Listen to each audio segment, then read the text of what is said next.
बच्चों, पिछली क्लास में मैंने आपको दूरी और विस्थापन के विषय में बताया था। आज हमारी इस पाठ में जो टॉपिक है वो है चाल। चाल क्या होती है बच्चों? चाल होती है एकांक समय में चली गई या तय की गई दूरी। कोई वस्तु 1 सेकंड, 1 मिनट या 1 घंटे में जितनी दूरी तय करेगी उसी के अनुसार उसकी चाल ज्ञात की जाएगी। जैसे मान लिया कोई वस्तु 1 सेकंड में 2 मीटर जाती है तो उसकी चाल है 2 मीटर प्रति सेकंड। इस प्रकार एकांक समय, चाहे वो सेकंड हो, मिनट हो, घंटा हो, एकांक समय में चली गई दूरी को हम चाल कहते हैं। ये चाल की परिभाषा है। चाल एक अदिश राशि है, मतलब चाल को निरूपित करने के लिए सिर्फ हमें परिमाण की आवश्यकता होगी, दिशा की नहीं। कि कोई वस्तु किस चाल से चल रही है, सिर्फ ये बताना है कि दिशा में चल रही है, इसकी कोई आवश्यकता नहीं है अगर चाल पूछी गई है। चाल ज्ञात करने के लिए सूत्र है, चाल होता है दूरी बटे समय। चाल बराबर होता है दूरी बटे समय। इस सूत्र से हम और अन्य सूत्र भी ज्ञात कर सकते हैं। जैसे आपको दूरी ज्ञात करनी है तो दूरी के लिए अगर आपको चाल दी है और समय दी है तो इसी से बन जाएगा दूरी बराबर चाल गुना समय। और अगर आपको समय ज्ञात करना है, तो चाल से दूरी में भाग कर देंगे, दूरी बटे चाल। इस प्रकार आप समय भी इस सूत्र की सहायता से ज्ञात कर सकते हैं यदि दूरी और चाल दोनों दिए। इसके बाद आता है चाल का मात्रक। चाल का मात्रक क्या है? जैसे अगर दूरी मीटर में है, समय सेकंड में है, तो चाल का मात्रक हो जाएगा मीटर प्रति सेकंड। इस भाग के लिए, इस बटे के लिए हम प्रति का निशान प्रयोग में लाते हैं। दूरी का मात्रक मीटर हो गया, समय का मात्रक सेकंड हो गया, तो चाल का मात्रक हो गया मीटर प्रति सेकंड। यदि दूरी किलोमीटर में है और समय घंटे में है तो चाल का मात्रक किलोमीटर प्रति घंटा होगा। इसी प्रकार अन्य मात्रक भी हो सकते हैं, लेकिन मीटर प्रति सेकंड चाल का मानक मात्रक है। क्या है ये? मानक मात्रक। तो ध्यान रखेंगे। एक पॉइंट और बताना चाहूँगा कि यदि चाल किलोमीटर प्रति घंटा में दी है और उसे मीटर प्रति सेकंड में बदलना है तो आप किलोमीटर और घंटे को मीटर और सेकंड में बदल सकते हैं, या सरल एक गुणा बता देता हूँ। मान लिया कोई चाल दी है 90 किलोमीटर प्रति घंटा, इसे आपको मीटर प्रति सेकंड बदलना है तो केवल आपको 5/18 से गुणा करनी होगी। आपका जो चाल है वो मीटर प्रति सेकंड में बदल जाएगी। और यदि मीटर प्रति सेकंड को किलोमीटर प्रति घंटे बदलना है तो उल्टा हो जाएगा, 18/5 से गुणा कर देंगे। बच्चों, चाल के बारे में आप जानते हैं। आपके घर पे मोटरसाइकिल, स्कूटर या कुछ न कुछ तो होगा, उसमें एक मीटर लगा होता है।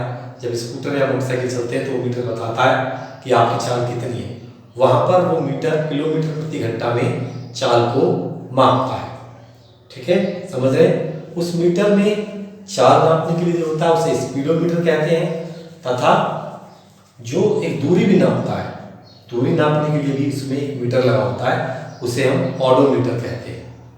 तो इस प्रकार दूरी नापने के लिए ऑडोमीटर और चाल नापने के लिए स्पीडोमीटर का प्रयोग किया जाता है।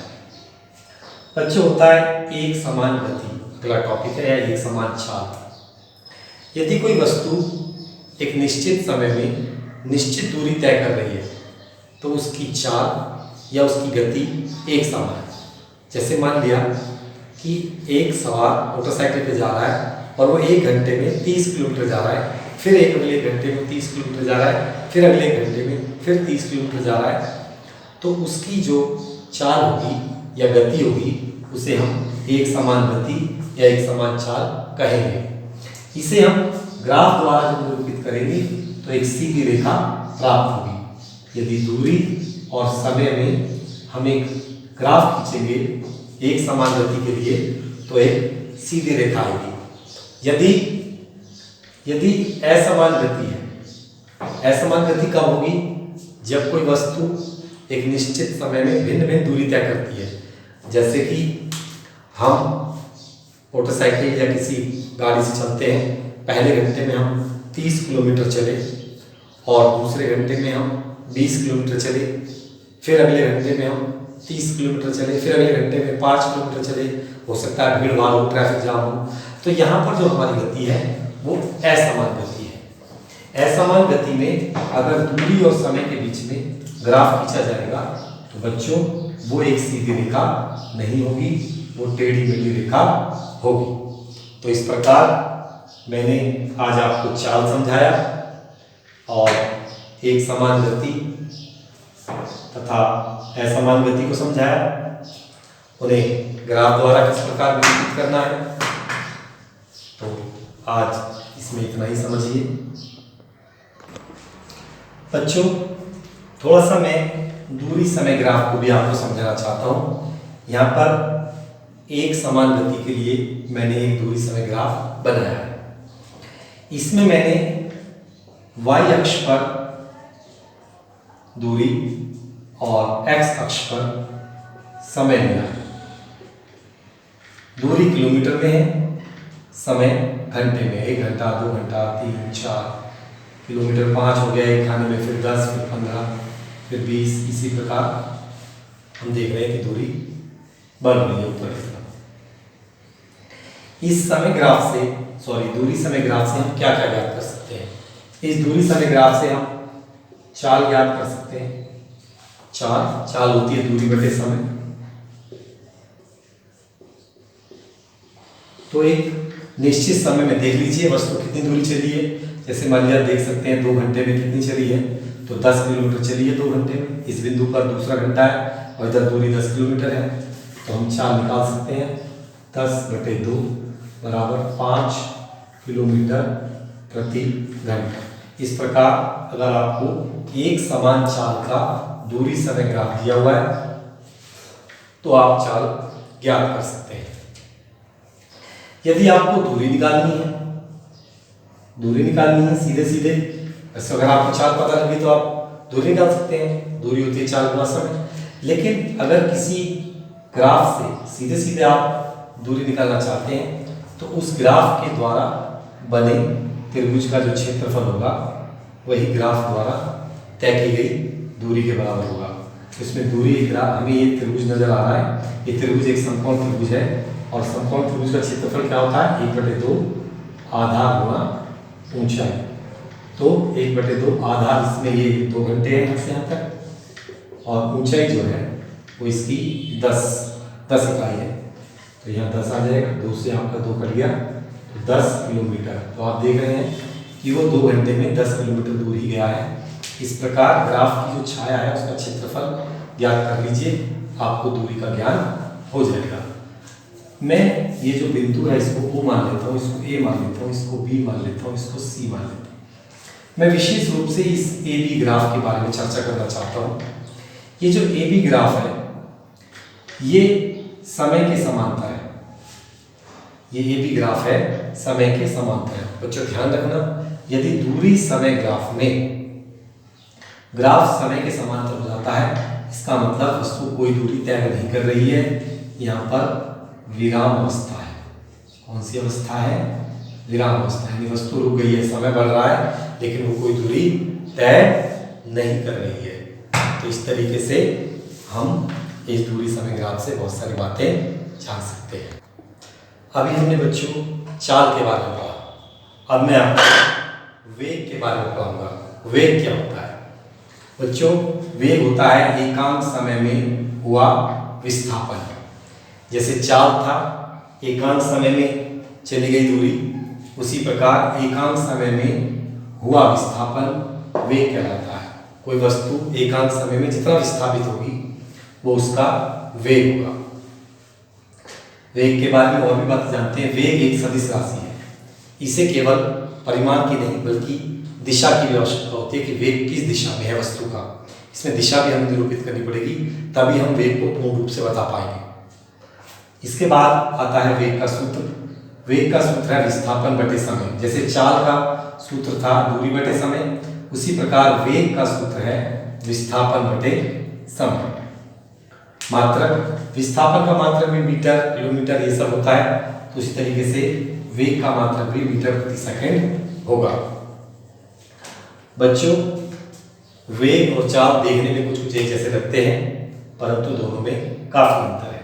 इस अंतर का वर्णन मैं मौखिक रूप से कर रहा हूँ, लेकिन मैं आपको प्रश्न दूंगा करने के लिए इन दोनों में अंतर के लिए, तब आप मुझे वो अंतर लिख कर दिखाएंगे।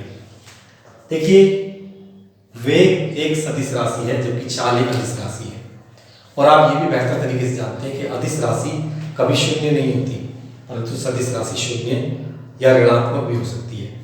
अदिश कभी ऋणात्मक नहीं होता, लेकिन सदिश ऋणात्मक हो सकता है। दोनों के सूत्र अलग अलग हैं।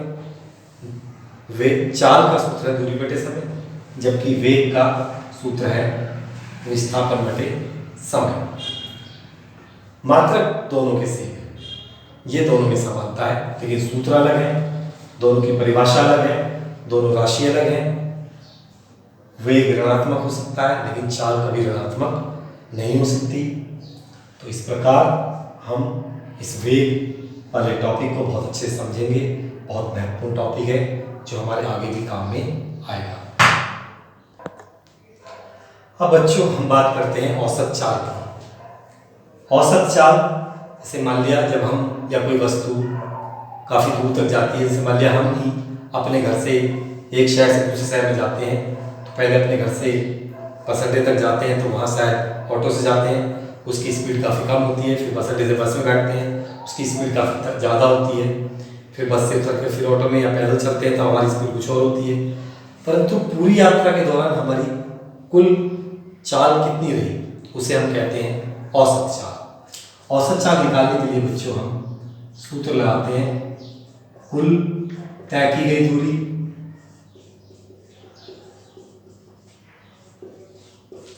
बटे लगा कुल समय।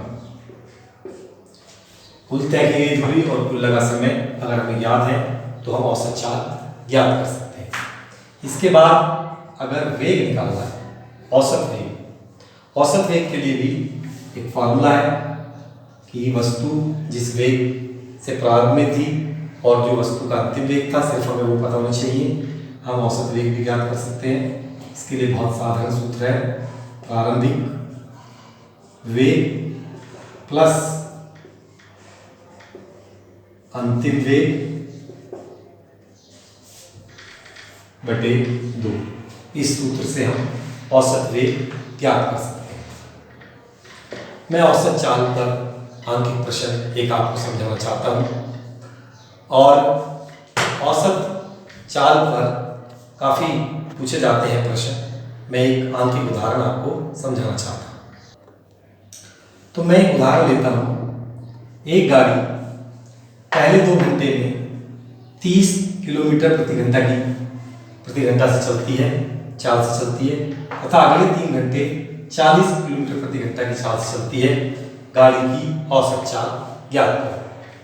तो बच्चों, औसत चाल के लिए मैंने भी सूत्र बताया था, कुल तय की गई दूरी बटे कुल लगा समय।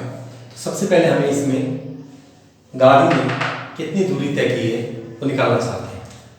तो इसका हल हम किस प्रकार करेंगे? गाड़ी द्वारा प्रथम 2 घंटों में चली दूरी। अब दूरी निकालने के लिए आप जानते हैं सूत्र होता है चाल गुणा समय। तो चाल है आपकी 30 किलोमीटर प्रति घंटा और समय वो 2 घंटे चली है, तो 30 दूनी 60 किलोमीटर वो वस्तु चली। गाड़ी द्वारा दूसरे 3 घंटों में चली दूरी, वो भी चाल गुणा समय से निकलेगी। चाल है हमारी 40 और समय लगा 3 घंटा, 4 या 12, 120 किलोमीटर ये हमारा आ गया। इसके बाद अब हम औसत चाल निकालेंगे, क्योंकि हमें दूरी पता लग चुकी है, समय हमें पता है। औसत चाल बराबर होगी कुल दूरी